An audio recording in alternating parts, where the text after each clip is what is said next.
السلام عليكم ورحمة الله وبركاته. نحمده ونصلي على رسوله الكريم. أما بعد، فأعوذ بالله من الشيطان الرجيم. بسم الله الرحمن الرحيم. ولا تهنوا ولا تحزنوا وأنتم الأعلون إن كنتم مؤمنين. الآية. عن مالك ابن أنس رضي الله تعالى عنه قال: قال رسول الله صلى الله عليه وسلم: تركت فيكم أمرين لا تزلوا ما تمسكتم بهما كتاب الله سنة رسولي. تمام قسم کی تعریف تو صرف حمد و ثنا اس اللہ رب العالمین کے لیے ہے جس نے آج ہم لوگوں کو اس انجمن میں بیٹھنے کی توفیق دی.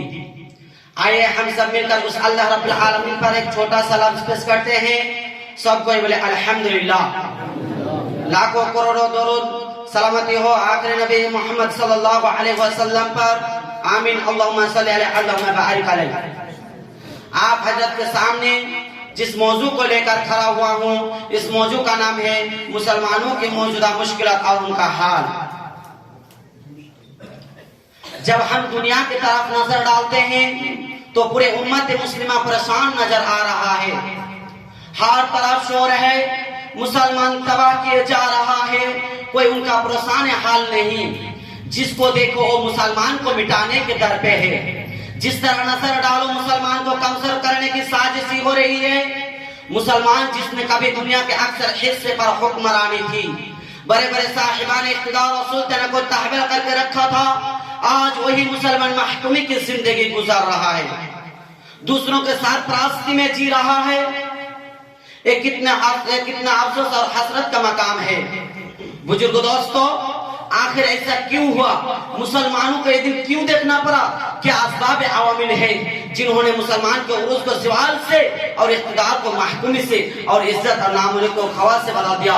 آج میں اسی موضوع کو لے کر آپ کے سامنے آیا ہوں. آج میں مسلمان کے اصل مرض کی بھی تشخیص کروں گا اور اس کا علاج بھی بتاؤں گا. لیکن یاد رکھیے گا، یہ حال اور علاج میرے واضح کروا نہ ہوگا، قرآن اور حدیث کا بتایا ہوگا. بزرگ دوستو، آج ہم کو اپنے اندر تبدیل پیدا کرنے کی ضرورت ہے. آپ نے آپ کو بدلنے کی ضرورت ہے.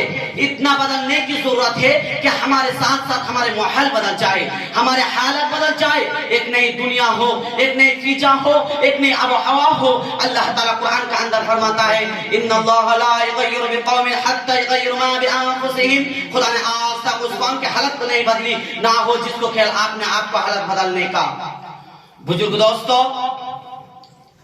آج مسلمان کو اپنے صفوں میں اتحاد پیدا کرنے کی ضرورت ہے، اختلافات کو مٹانے کی ضرورت ہے، آپس میں بھیو بھاو کو ختم کرنے کی ضرورت ہے، ایک دوسرے کے دکھ درد میں شریک ہونے کی ضرورت ہے، ایک دوسرے کے ساتھ سچی ہمدردی اور دوستی اور میل جول رکھنے کی ضرورت ہے. اس کے بعد اللہ کی رسی کو مضبوط سے پکڑنے کی ضرورت ہے.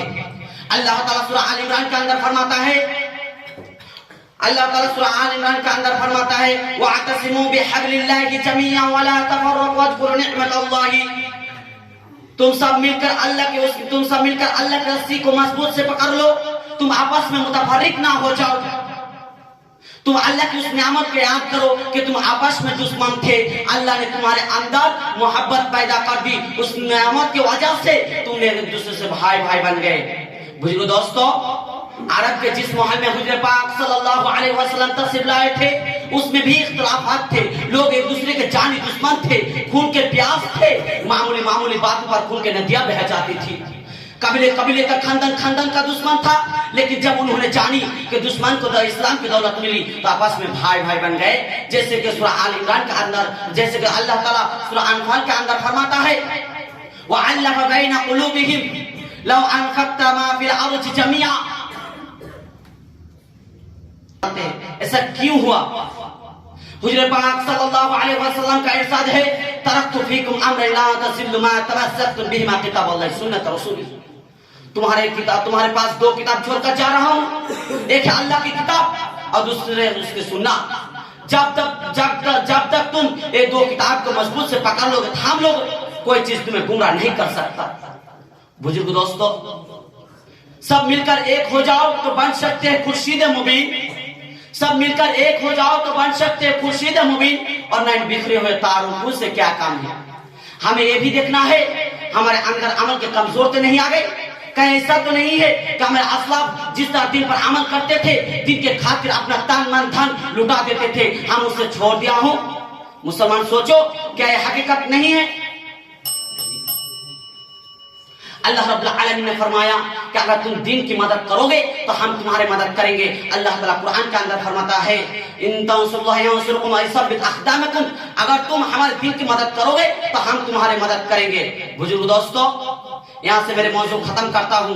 آخر میں اللہ رب العالمین سے دعا ہے کہ اللہ ہم تمام مسلمان کو مل جل کر رہنے کی توفیق عطا فرما، آمین۔ السلام علیکم ورحمۃ اللہ۔